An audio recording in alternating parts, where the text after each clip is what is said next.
The Central Bank of Nigeria will finally unveil the newly redesigned Naira notes today, the 23rd of November 2023. President Muhammadu Buhari is expected to unveil the new 200 Naira, 500 Naira, and 1,000 Naira banknotes at the Presidential Villa earlier than the December 15, 2022 date that was previously announced. This was disclosed yesterday by the Governor of the Central Bank of Nigeria, CBN, Mr. Godwin Emefiele, who thanked the President for backing the redesign project amidst criticisms from those who had opposed the move. The legal tender status will run concurrently with the old currency till 31st January 2023. That is almost 100 days. 100 days is enough for any person in any part of Nigeria to deposit his money in the bank and get ready to withdraw cash when the new notes are released. For information, indeed, we are no longer waiting till December 15th to unveil and begin to release the new notes.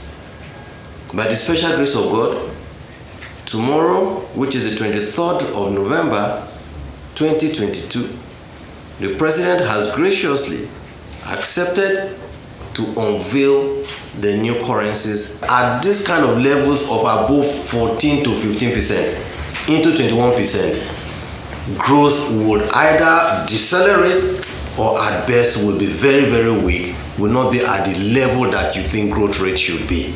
So that is the reason MPC remains pro reining in inflation. Joining us on this show this morning as we discuss the unveiling of the new notes is Dr. Hassan Mahmud, Director, Monetary Policy Department of the Central Bank of Nigeria. Welcome to the morning show, Dr. Mahmud. Good to have you again on the morning show. Good morning. Good morning. Morning. Good morning. Okay, Dr. Mahmud, today has been chosen as the day for the unveiling of the new notes. 200 Naira, 500 Naira, 1,000 Naira notes, as had been previously announced on October 26th by the CBN governor. But now, we were told December 15. Today has now been chosen, 3 weeks earlier than what was promised. What prompted this? That's one. And two, the CBN governor was quoted at a media briefing yesterday as saying that apart from these new redesigned notes being introduced, that in fact, the Central Bank of Nigeria is planning to reduce the volume of 500 Naira and 1,000 Naira notes in circulation. And he was citing the example of the UK, where if you are seen going about with high denominations, you may be suspected. Some of us are used to our 500 Naira, 1,000 Naira notes. And there are businesses that depend on higher denominations. What is the wisdom in stopping people from having access to large volumes of 500 Naira and 1,000 Naira notes? The redesign, isn't that enough? Over to you. Thank you very much, Dr. Ruben. I think let's start from why we are coming up quite earlier than the time. The governor also said it at the beginning of his announcement that everything relating to the production, design, printing, and release of these new banknotes will be done locally. I'm aware that a lot of pressure has been put into this, a lot of dedication on the part of the central bank, on the part of the minting and printing company to get this together. So I think it's kudos to the entire group to have done this in record time. And it is important that this is done so that it also gives the public the confidence that this thing is going to come out in real time. Because there are a lot of skepticism. Can we do it? Can we meet the deadline? So if Central Bank has been able to, and Mint has been able to meet their deadline earlier than scheduled, and it means that every other thing that has been put in place, all deadlines that have been put in place are going to be strictly abide by. The second part of it is the issues around whether we're going to be reducing higher denomination note. Dr. Ruben, you know that the principal reasons around this redesign of currency was largely for the efficiency of the implementation of monetary policy, which also means that we want to get the potency of monetary policy tools. And what I mean by that is the instruments we use, to address, money supply in the system to affect domestic prices, which is inflation, will be more effective. Largely the interest rate, largely the MPR that central bank use, largely the rates that operates in the money market. If you don't have the visibility of the currency within the banking system, then the part that you are really impacting maybe is 30% of the market or 30% of the economy. So getting that volume into that system enables your monetary policy tools to be more impactful in terms of achieving price stability. Why we said this was, one, because we created these other channels for payment and transaction settlement, including the mobile money, online transfer, POS, ATM, QR code, all those facilities that are there, which are numerous now, and which are also private sector driven and fintech driven, are there as alternatives to use for cash. Don't forget that it's costly to print cash. It's also costly to manage cards. You also have the security challenges around moving around with cash. So if we have invested so much in redesigning this currency, bringing that same volume back into the system will have achieved nothing. So what we're saying in essence is, yes, we have this redesign, one, to ensure that what is outside comes in as quickly as possible and is within the system, and we use our tools to sterilize those that we don't need to be in the market so that it doesn't fuel inflation, and then keep the rest with the central bank. And then the other funds that you have, use your ATM card, use your online transfer, use your QR code, use your apps on your phone to make those transactions. So even the new redesigned currency, it's not that you deposit 1 million naira and then go to your bank and say, okay, this is 1 million naira, give me back 1 million naira. No, the money sits in your account. Yes, we are aware that people will definitely need cash. Even in the United Kingdom that you mentioned, people still use cash, but at very minimal level, because you have other channels that you can use to make payment. Even mobile apps you can use to make payment. There's Apple Pay, there's all those channels. Our systems will also be linked to all those payment platforms so that you have variety of those. They are more efficient, they are less effective, they are more secure, and they are most convenient for end users. We want the adoption of that. We started cashless policy for close to 10 years, and we see where we are as of today. So we need to at least push the people forward to be able to adopt the scenes. We have significantly improved on the infrastructure. We have significantly improved on the platforms that you can use. You can do most of these transactions now using USSD. You don't need an internet, just the way you do text. So long as you have data on your phone, you can do all those transactions. So issues around the inclusiveness of these processes, the efficiency of the infrastructure. There are issues around no internet in the villages, no internet is not even stable. You can agree with me that a lot of that has improved. A lot of private sector have come to play in that space, and we're seeing a lot of efficiency in that space. So let us start going. That's where the world is going. We shouldn't be left behind.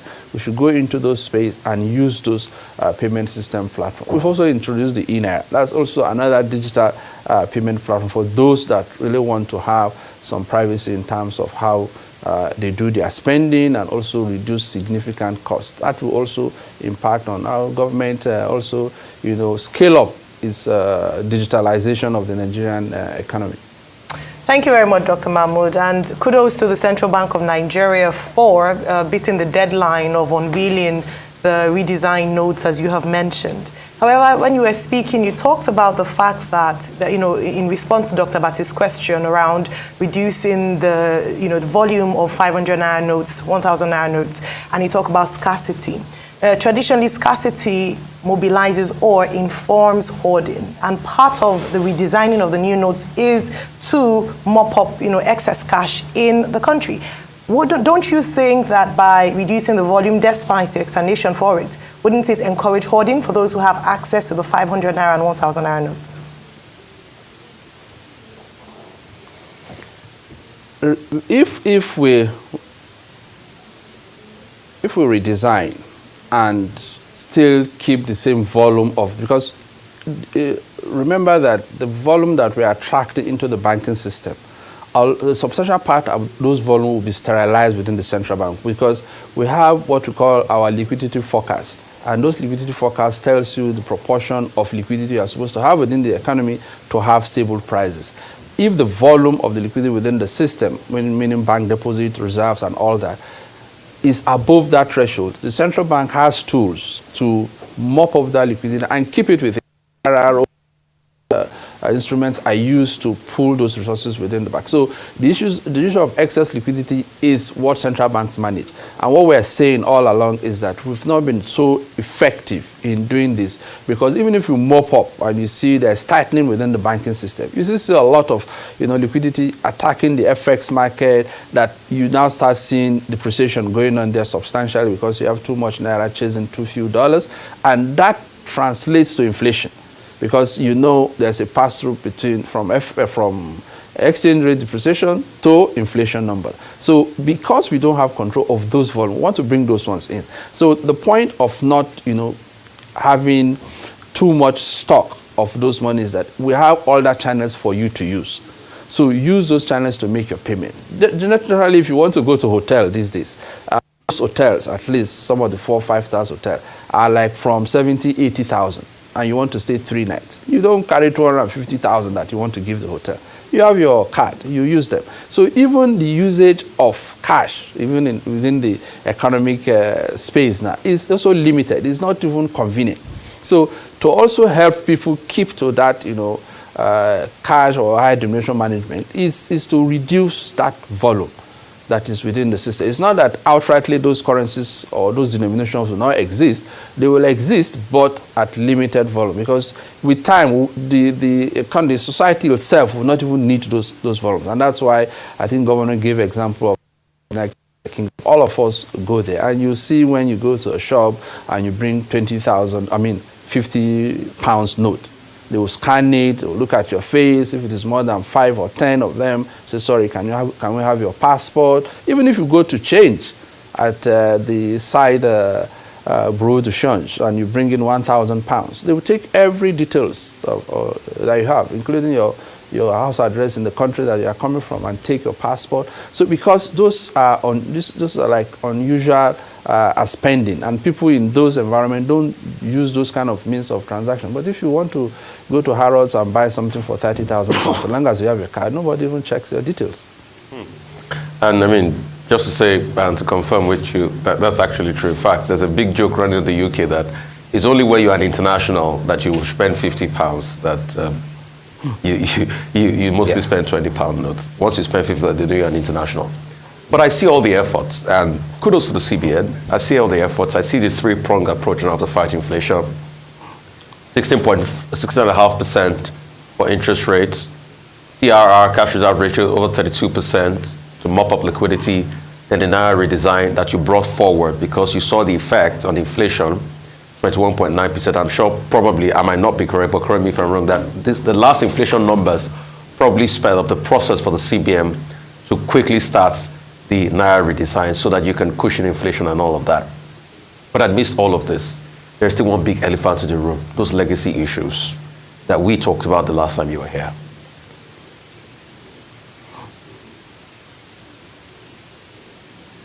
So your take on that? Can you hear me?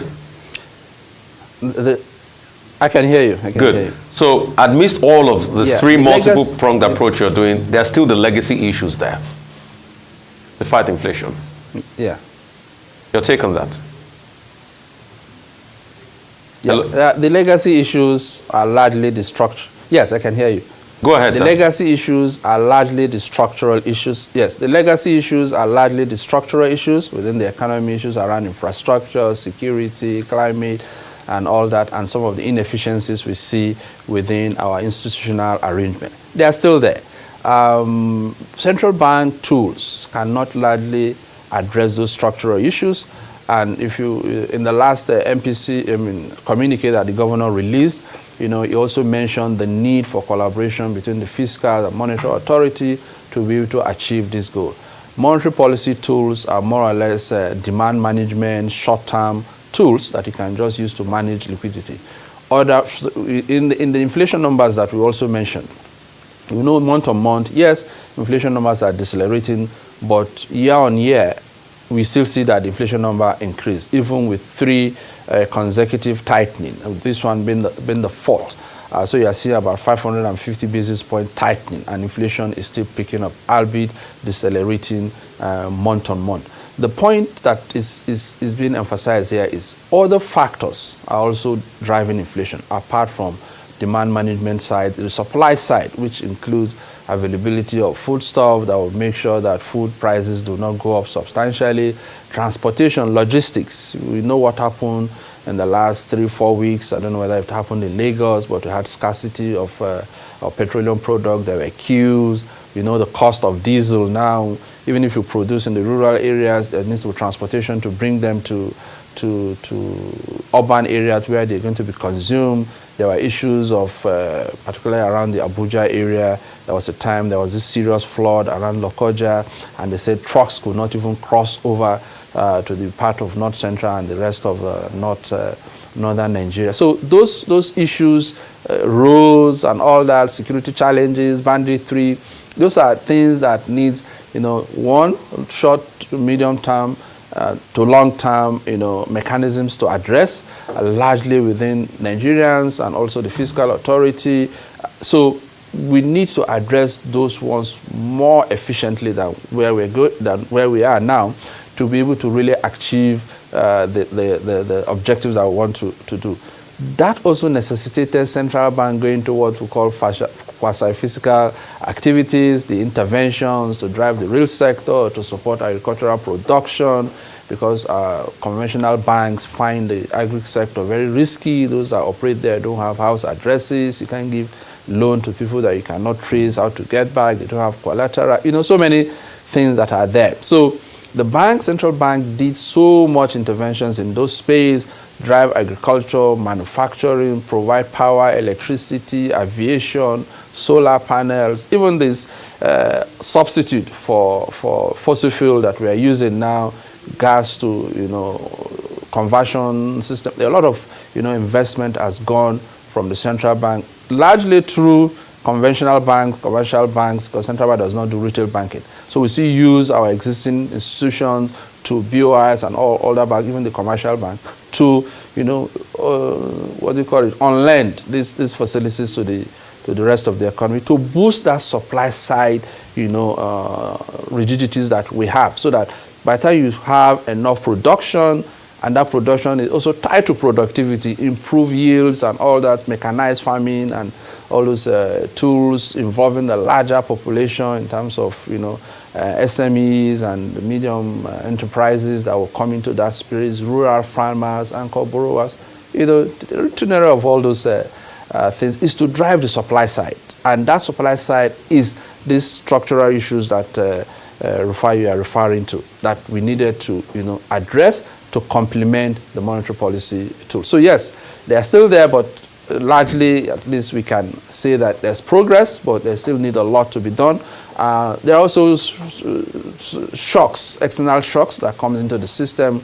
You saw what the Russian-Ukraine war did to, cost of cereals, cost of minerals, fertilizer. One of the factors that is also driving, food prices is also the cost of fertilizer and access to fertilizer.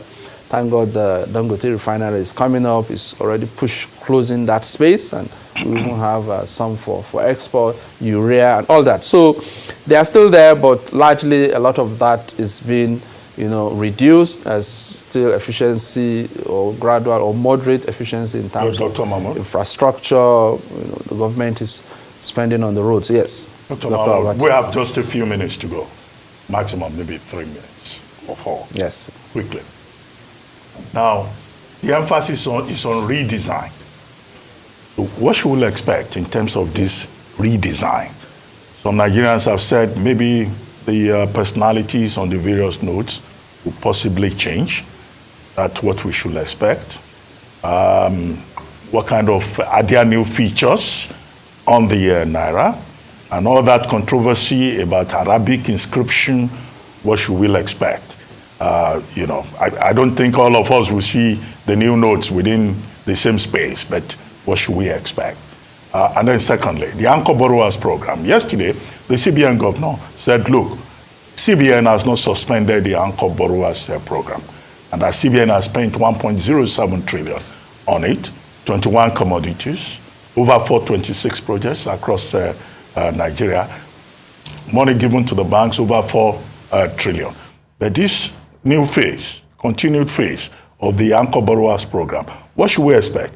Beyond the CBN governor telling us that, oh, we would take things from the Strategic Greens Reserve to prevent food inflation as we move towards December, as briefly as possible.